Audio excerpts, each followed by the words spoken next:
I'll take you on a little bit of a tour, the journey and how we got to where we are, how important 2015 was, the role that stakeholders have and how important they are in the process, partnerships and the lessons learned, the science and policy interface, financing the SDGs, the timelines that we have for the next 3 years, and what to do, or the need to start to address new targets and indicators, and then finally national and international reports. So I guess the first bit of it is setting the scene on how we got to where we are, and then some of the challenges that still are out there which we need to try and address. So this amazing journey that we have been on, in a sense, we have started that really with Agenda 21, the blueprint for the 21st century, that was critical in the context of, I think, bringing the community together and recognizing the challenges that we faced in 1992. We went through from the Rio Earth Summit to the Millennium Development Goals in 2000. But in 1992, perhaps people don't realize the specific role that it played in a sense, birthing the most international regulations that any conference has ever done. Of course, we know about the Framework Convention. We know about the Biodiversity Convention. There was meant to be a third convention on forests, but that wasn't possible. Kamal Nath, the Indian environment minister, said that if the global forests were going to be a global commons, then the developed countries should put the oil on the table as the same. So that never materialized into a third convention. There has been a constant issue in the period since 1992 when there have been different attempts to try and move to a legally binding agreement. It also birthed the Desertification Convention, the Straddling Fish Stocks, the Stockholm and Rotterdam Conventions. Their text on chemicals clearly set out a process which was then enhanced by the 1994 Commission on Sustainable Development and then became intergovernmental negotiations on their own right. And to some extent, the vision of that was, of course, the father of sustainable development, Maurice Strong, who saw where the gaps were in the context of international regulation and helped member states and stakeholders to some extent move in the right direction. Not all of it as quick as we would have liked, and even getting a framework convention in 1992 was a huge achievement. I might add that, in fact, the Americans under President Reagan had already, in a conference in Montreal in '87, indicated their interest in a target-setting convention. But when President Bush came into office, that clearly wasn't something that he saw as a priority. So I was going to just show you this slide, which I always think is really interesting, that the country that's giving the largest percentage of gross GNI is actually where Derek is sitting, the United Arab Emirates, a developing country. You also have, I'm going to go back a second, you also have Turkey, a developing country, giving twice as much as the United States as a percentage. Of all those countries, we've only, in the period from the late 60s when governments suggested that developed countries should give 0.7%, we've only seen 4 or 5 countries reach that target, even though many others have committed to do it at different points.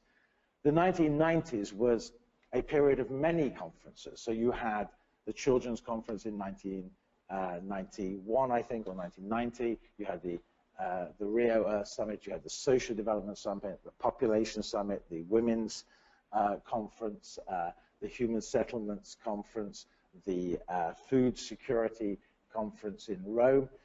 By the end of the 1990s, governments had piled up global plans of action, and they were not implementing them. And so part of the conversation in 2000 was to focus down to a smaller number of goals, a smaller number of targets, and then some indicators to address those. And most of the goals could have been found represented in those action plans from the 1990s. Some of the targets were also reflected in those action plans.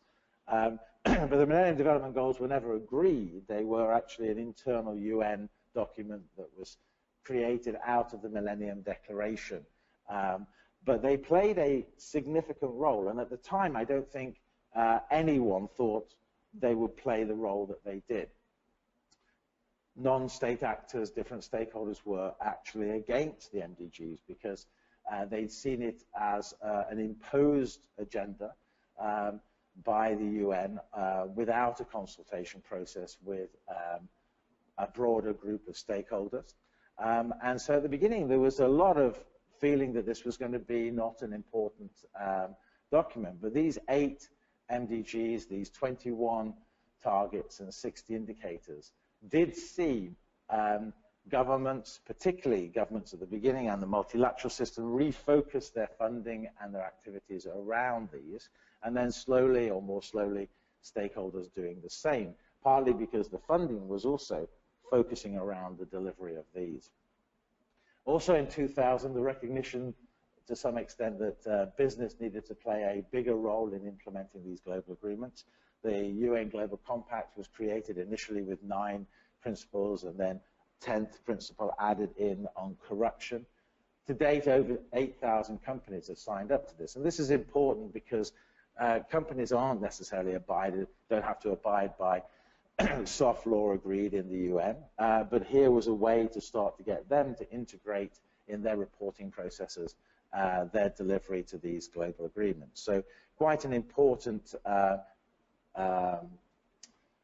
agenda agreed in 2000. And in the run-up to the World Summit on Sustainable Development, there was the expectation, and the Monterey Conference, which also happened at the same in the same year, and had the same Secretary General for both conferences, Nitin Desai, who had been the deputy head of the Rio Conference in '92 under Maurice Strong, and had been heading the Department of Economic and Social Affairs in the 90s. The idea was to try and re-establish a funding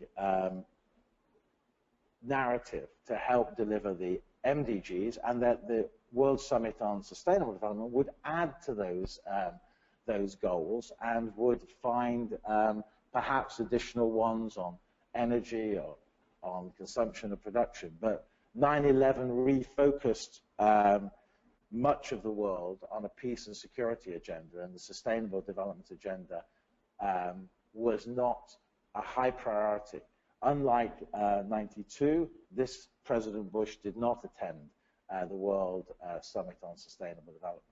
And so many of us left Johannesburg with very little to show for it. There was an additional target on dealing with chemicals, the 2020 target. There was a target on water resource management. There was an additional target on sanitation, which was absorbed into the MDG 7. But predominantly, that was about it. And so leaving Johannesburg, the mood was completely different than leaving Rio 10 years earlier. By 2006, President Mbeki declared at the General Assembly, as the chair of G77, that sustainable development was dead. He said that we hadn't implemented the Monterey Consensus, we hadn't developed the Doha round on the trade round, and that these were crucial to deliver the Millennium Development Goals. And he called the Johannesburg Plan of Implementation an insignificant and perhaps forgotten piece of paper. And that reflected to some extent the conversations that we were having around the UN Commission on Sustainable Development, which had been set up to deliver Agenda 21 and the Johannesburg Plan of Implementation. In 2007, Brazil picked up the baton and said President Lula addressed the General Assembly and said, basically, we can't just accept this. We have to create a new narrative for sustainable development. And he called on member states to agree to a new summit in 2012, which would help to try and craft the new blueprint that would take us further into the 21st century. Of course, this was in the period of the financial crisis, as developed countries were running around like headless chickens. We were seeing over 53 more million people moving into poverty. Very few of the bankers, except in Iceland, went to jail, and to some extent the rise of populism that we're seeing today across many countries is due to a feeling that the establishment never held the people accountable for what they had done in the 2008 financial crisis. But if you consider that was happening at the same time as Brazil was trying to secure a new summit on sustainable development. We also had the work of Johan Rockström and the other scientists who came up with the planetary boundaries to look at the world and say, well, you know, do we have enough data to show whether we're moving in the right direction? Do we have any areas that we should be worried about? And even in the planetary boundaries that they defined, they didn't have enough data in certain points, but they did recognize that these were going to be really important. And the other aspect of the planetary boundaries discourse and the work of Future Earth now has been to recognize the interlinkages between them. As that was created, the response to this by Oxfam was to say, well, okay, what is the social foundation? It's all very well telling the world what the planetary boundaries are, but what do we need to make a good society? And so very cleverly, they crowdsourced the government submissions to Rio+20 to see what governments, not what stakeholders thought, but what governments thought were the critical social foundation for the countries that they were in and for the world. And as you can see, it was jobs, it was energy, it was water, it was income, it was education, it was gender equality, it was social equity. And that the space between those planetary boundaries, the environmental ceiling as such, and the social foundation was the safe and just space for humanity to live in. So in the process leading up to Rio+20, it was a fascinating time to be engaged in intergovernmental processes. In July 2011, in Solo in Indonesia, the Indonesian government with UNDESA held a retreat of member states with some stakeholders to look at what, basically to look at UNEP and to look at the Commission on Sustainable Development, and to see that if we're going to have a Rio+20, what new institutional reforms needed to happen. At that meeting, Paulo Caballero from Colombia stood up and suggested that with the support of UAE, Peru, and Guatemala, from the developing world, as we had seen the leadership of President Lula also, again from the developing world, had suggested that what we needed with these sustainable development goals, that the model of the MDGs, though it hadn't delivered everything, it was clear that wasn't the case, it was a good model, and that we needed sustainable development goals. Whether those would be replacements for the MDGs or whether they would run in parallel was definitely not clear at that point. The hope in 2011 was that in fact the SDGs would be negotiated by the Rio+20 process, but that didn't happen. What did happen is the recognition that the Commission on Sustainable Development, which had failed to agree anything in 2007, which was the year on energy and climate, and on 2011, which was the year that it was dealing with consumption and production, that it really had failed as an institution. Some very good years in the first 10 years, but after Johannesburg, it really could not raise the enthusiasm of member states to move the agenda forward, particularly because of the things that were happening outside. And so member states with stakeholders suggested that we needed a higher level body, and it was agreed to set up a high level political forum which would meet annually at ministerial level, but every 4 years as opposed to every 10 years or every 20 years at heads of state level, so that heads of state that are agreeing things may in fact still be in office when they come to report on whether they've actually delivered it. And it was clear that UNEP, which I think at that time was 66 member states elected by their regional groupings, didn't seem to have the authority to be the environmental voice in the world community. But by making it universal membership, the hope was that it would elevate that environmental voice, which would mean that we would all benefit from that. There was also a push on the green economy, and I think there was a mistake made in the terminology. We should have gone for green, fair, and equitable economy, and I think that played into worries, in particular from some developing countries, that it was a northern agenda that was coming forward. But one of the reasons why it emerged as a term was because there had been a response in the recovery packages that governments had announced in response to the financial crisis. So if HSBC, Nick Robbins, who now co-chairs the UNEP Finance Inquiry, Sustainable Finance Inquiry, at that time at HSBC, produced a really interesting report, which I can definitely recommend people to have a look at, and that looked at how green were the recovery package. And I may get the figures out by a couple of percentages because I don't have them in front of me, but my memory was that South Korea, 77% of the recovery package was focused on green technology or green activities. The next country that had the highest amount was China at 35%. The United States, Germany, and France were about 20%. The UK was about 6%. We decided to give a reduction in value-added tax as opposed to investing in the future of our citizens. But that was clearly a mistake by the Labour administration at the time. But that money, I think, helped push some of the new technologies to the point where they're becoming very much more possible as far as a replacement for fossil fuels in particular at the moment.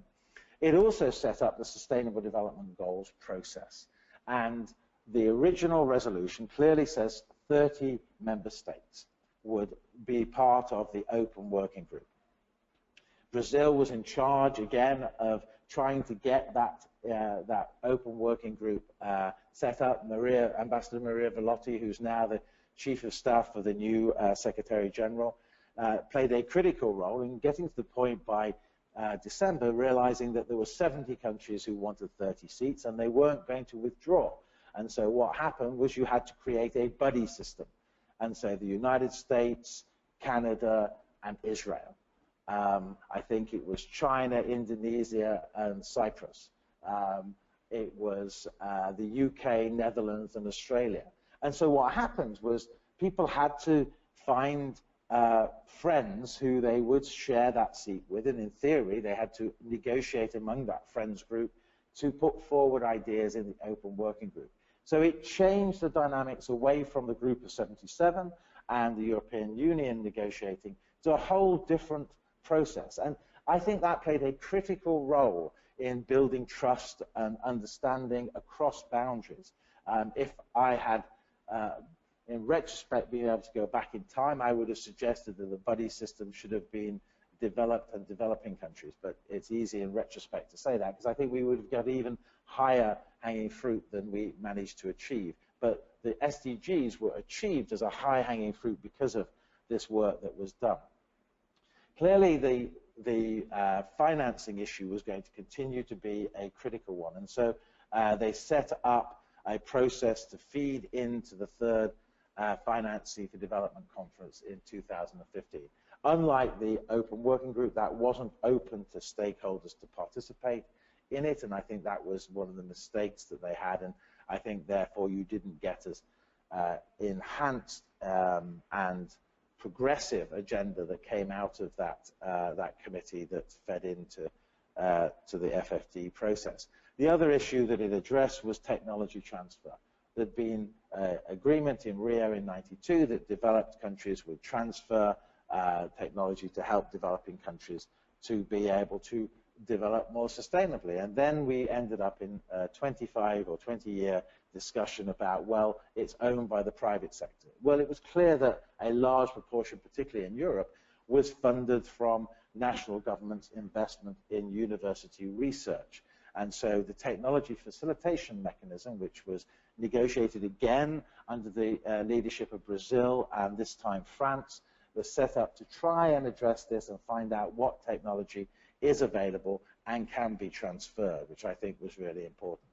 So considering we're in 2016, all I can do is say, thank God that we did 2015, because I can't imagine that we would have got what we managed to achieve under the present global political atmosphere. So to get to the SDGs, we had over 100 national consultations, 11 thematic consultations, usually co-hosted by 2 governments, one from the north, one from the south, with a number of UN agencies and programs supporting them, 2 high-level panel reports, one prior to Rio +20, and then one chaired by the President of Indonesia, Liberia, and the Prime Minister of the UK that set out what they thought the SDGs should look like. 2 Secretary General reports in response, Rio +20, 13 sessions of the Open Working Group, 8 intergovernmental negotiation sessions, hundreds of days of member states, either at the global level. I think at the global level it was probably over 110 if you include Rio +20 as part of the negotiations, regional meetings, national meetings, huge investment from everybody to try and get an agenda which could be transformational. So what are the differences between the MDGs and the SDGs? Well, the MDGs apply to developing countries, and the SDGs apply to all countries. And one of the big problems that we had at the very beginning was the opposition to the SDGs by the development community, whether it was Save the Children Fund, AusAid, USAID, or whatever, who didn't want to see a SDG agenda, but more of an MDG plus agenda. The MDGs are addressing development, the SDGs addressing sustainable development. The MDGs address the problems, the SDGs address the symptoms and the causes, and the MDGs predominantly were sectorial, and the SDGs addressed the interlinkages. So we had some criticism from places like The Economist that there were 17 goals, 169 targets, and what is now, I think, 304 indicators. This was far too many for anyone to get a handle on. But the reason why these were so many was because there had not been the delivery of what had been promised in Agenda 21 in 1992. If governments had implemented those global plans of action that I mentioned earlier, then we wouldn't have had 17 goals by 2015. But unfortunately, they did not do that, and therefore, we ended up with a complicated agenda, an agenda that now clearly showed interlinkages between them, whether it's the water agenda with the energy and the food agenda, or the health agenda with the water agenda, that you couldn't look at one agenda without having to look at targets in others. So why do stakeholders matter? Well, in 1992, for the first time, the UN started to split up what was the term non-government organizations. Again, an innovation by Maurice Strong. And what he wanted to do was to recognize there are particular stakeholders in society who have a particular role and their voice should be heard. And so he recognized that women should have a voice in putting forward what a gender perspective should be in policy development. That the youth and the children, who are the generation that will inherit whatever decisions are taken, that their voice should be heard. That indigenous peoples need to have a seat at the table so that their lands and their way of life isn't impacted by these decisions negatively. That there are some non-government organizations like Oxfam or like Friends of the Earth or Greenpeace or Third World Network, that these organizations need a specific space that they can give their viewpoint. Local authorities, for the first time, were given a role because they were, in many cases, in this case it was thinking of local and subnational, that they have regulatory opportunities. They can play a role in engaging with their communities. And in fact, Chapter 28 of Agenda 21 says that local authorities should work with their communities to produce local Agenda 21s. Within 10 years, over 6,000 local Agenda 21s have been created. So it shows you that, in fact, that you can empower different stakeholder groups to play significant roles. That workers and trade unions would play a critical role. The business and industry community needed to engage in a constructive way. And in fact, we saw the World Business Council on Sustainable Development set up out of Rio to help that. That the science and technology community and farmers, that these 9 stakeholders would play a critical role in policy development. That the role that they would play would help governments to make better informed decisions. That if they could hear these voices, that when they are making those decisions, they could take those voices into consideration. And the second aspect, which happened in Johannesburg, was the issue of partnerships, multi-stakeholder partnerships, a recognition that if stakeholders are engaged in policy development, then they will be more likely to want to implement the agreement that governments take. And that if they work together, then perhaps they can play a significant role in implementing those decisions. So really important thing. A criteria for the partnerships, which is the only criteria and guidelines that exist so far on partnerships, was agreed at the Commission on Sustainable Development in 2003. And what it clearly says is that it needs to be consistent with national laws, it needs to provide information and reporting. There will be an opportunity to revise these goals and targets in 2017. So it's very much a conversation that we're having now. So SDG partnerships are multi-stakeholder. I think that's what we would say. SDG partnerships are partnerships that are linking to at least delivering one of the SDGs or one of the targets or more. And that was the vision originally of WSSD. They're type 1s and type 2. Type 1s was policy and targets. Type 2 were going to be multi-stakeholder partnerships to deliver those targets. So we're back to the conversation that we had in 2002, but we're not able to focus enough energy behind them to make a significant impact. SDGs are not public-private partnership, but often get mixed up with it. They're not individual organizations' commitments. So in Rio +20, and in fact at the Oceans Conference that is coming up in June, they're asking for individual voluntary commitments. Well, those are Microsoft or their WWF or their Third World Network. Those are not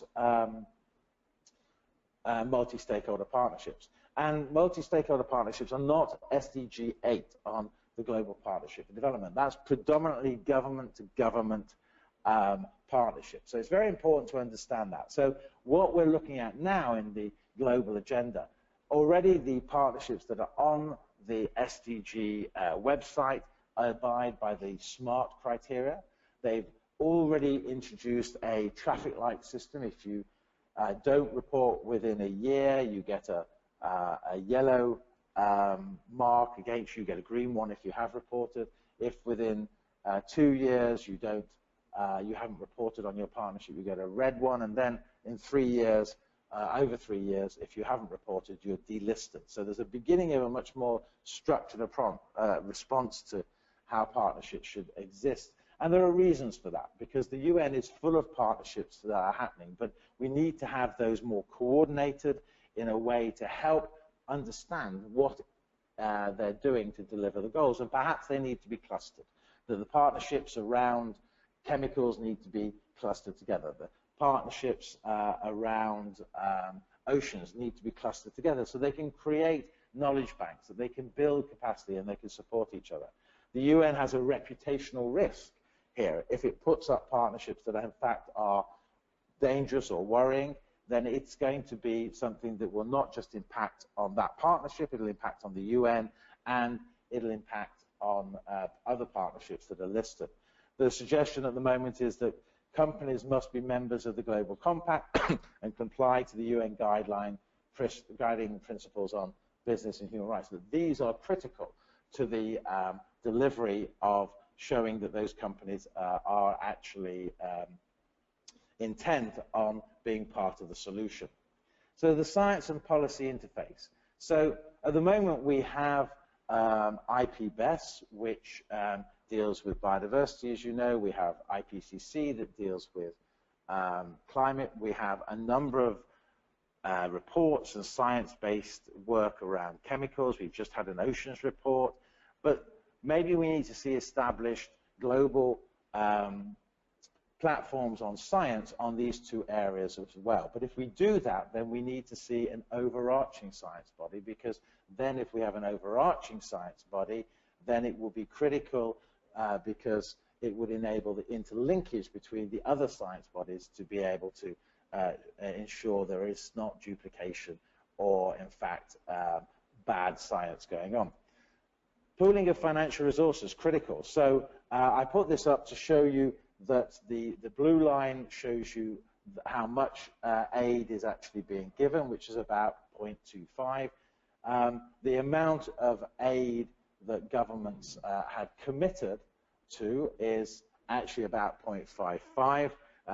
That means governments that have actually said that they will commit to particular targets. But that's clearly not enough. And it's clear that the commitments that member states have made in the developed world has not matched what they actually have given. And that's one of the reasons, as I said, why we haven't seen things implemented.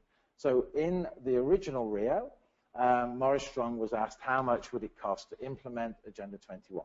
He said 625 billion a year, 125 billion from developed to developing countries. In 1992, the aid flow was about 56 to 60 billion. It fell in the 1990s, which is why it's seen as the lost decade.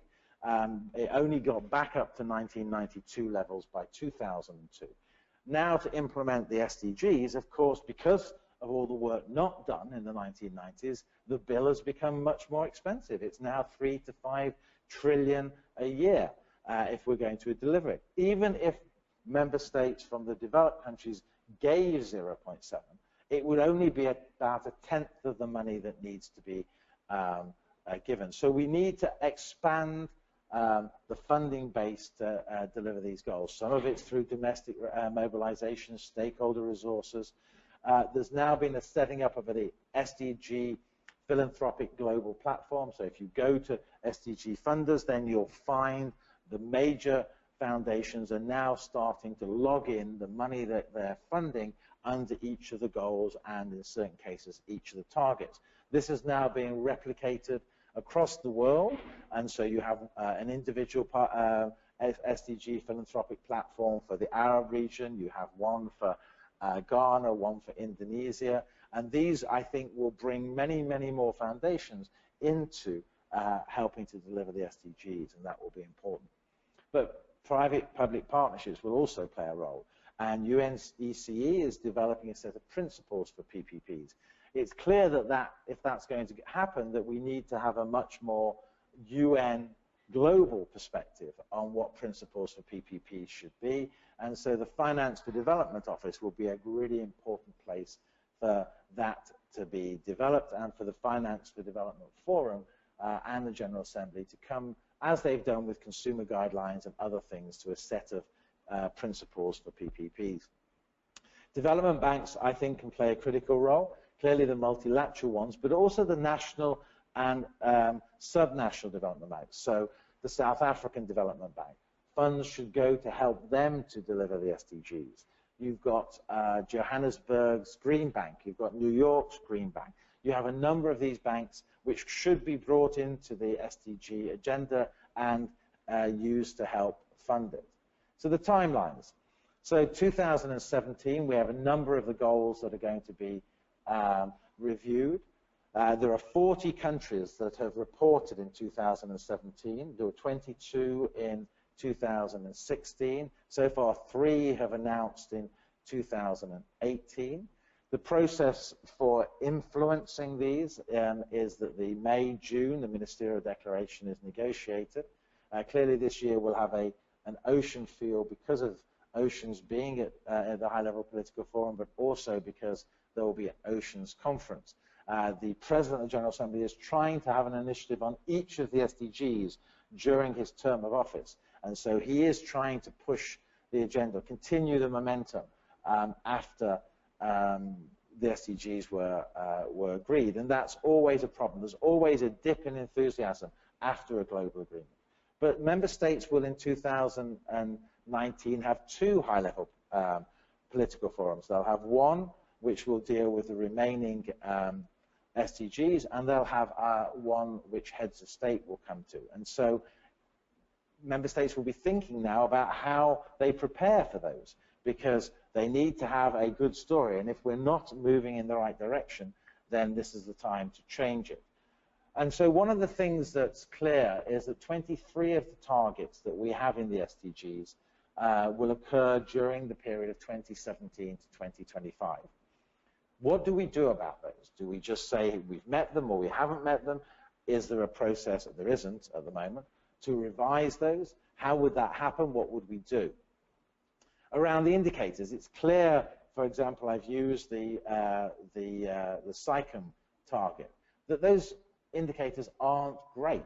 And I think the Statistical Commission and the Statistical Department division has been awesome in the way that they've engaged with stakeholders in moving forward the new ideas on different indicators. But it's clear that the data wasn't being collected in areas that needed to have it being collected. And so we have this interagency expert group on indicators that will meet at least twice a year in the period of 2015 to 2030. But due to a recommendation of a different expert group that was set up by the Secretary General, there was the setting up under the Statistical Commission of the World Data Forum, whose second meeting in 2019 will be in the United Arab Emirates. The first one was in Johannesburg. It's a place where new ideas on data, citizens' data, just new ideas in these areas can start to percolate, and where they're relevant and where you can actually start to move them forward, then the indicators can be changed over a period of time to reflect new ways of measuring. And I think that's really important. It was in 2013 or 14 that the Italian chair of the Statistical Commission said we'll be irrelevant within 5 years if we don't find a way of absorbing these new forms of data. And so I think the system has been set up. Now the opportunity is, I think, to get much better data collection in place, not by 2019, that's not a realistic thing, but maybe by the heads of state in 2023, that some of those indicators can be much better than the ones that we have at the moment. So as I say, we've had 22 reports in 2016. We've had 40 national reports in 2017, 3 so far that have been announced as of last week when I looked. I haven't looked today. There's still 128 to report. And so in 18 and 19, we would hope that those 128 countries would seriously think about reporting. And then the question is, are you guys and girls involved in those processes in your own country? What are those processes for developing the national reports? Are they just done inside the government, or are they done outside? What role is Parliament playing? Because the 2030 agenda gave a role for parliaments, which I think was really important. And in the UK, last year, the Overseas Development Select Committee gave a damning report on the UK as far as its integration of the SDG agenda was being done. More and more oversight by Parliament on the executive is more likely to ensure the executive does start to integrate the SDGs throughout their process. If you go to the High-Level Political Forum website, you'll find some really useful information. I'm sure many of you have been there. I'm sure many of you go every day. National voluntary reports are there, so if the government has reported, then you can read it. You can read previous reports they might have done for Rio+20 or documents that they've submitted. You can see what partnerships have been announced for a particular particular country. You can see statements, that, and you can see who the focal point is. These are critical to being able to monitor commitments and ensure that we deliver them. So just giving you an example done by UNDESA of what they saw were the critical legal instruments for particular goals, other intergovernmental processes that impact on those goals, the UN reports that exist, the UN agencies or joint monitoring systems that exist, and if they have a multi-stakeholder consultation or UN interagency process. In the stuff that Derek will send you, I've got 2 other slides, so you'll have them for every single goal, but I chose these ones because I thought those were most relevant to the conversation. The more you can understand where some of the conversations are happening and which reports might influence them and how you can engage with stakeholders is pretty important. I was last week in Brasilia at the strategic approach to international chemical management meeting at their intersessional for their conference, which will happen in 2020, and they're looking across the whole of the goals to see which have targets relevant to the chemicals, and it's probably in 15 of the goals. So whereas they had been focusing just on their SDG 12 on consumption and production, they're now looking at how they bring in the other communities in health, in oceans, etc. So that when they do their review, they're looking at the integrated approach of the Sustainable Development Goals. And that is my last slide. Thank you very much. Great, thank you very much. I expected it to be an amazing presentation and certainly wasn't disappointed. I mean, it's a real rich source of information, fantastic briefing for beginners and experts alike. I'd like to ask Sontag, representative from the organisation which chairs the Eye on Earth Alliance, the Group on Earth Observations, give a vote of thanks to our speaker. Well, thank you very much, Derek, and thank you, Felix. You and I have met at a couple of meetings at various places around the world on this agenda, and I really appreciate this comprehensive view. The Group on Earth Observations, along with the Eye on Earth Alliance, is attempting to support the regions and the countries in their quest to provide data and observations to support the SDGs, but also to try and reach the social, economic, and environmental goals that the 2030 Agenda represents. So I welcome Abu Dhabi and Derek's and the other Eye on Earth Alliance partners' support as we carve out an important niche in supporting the 2030 Agenda process. And again, Felix, thanks very much.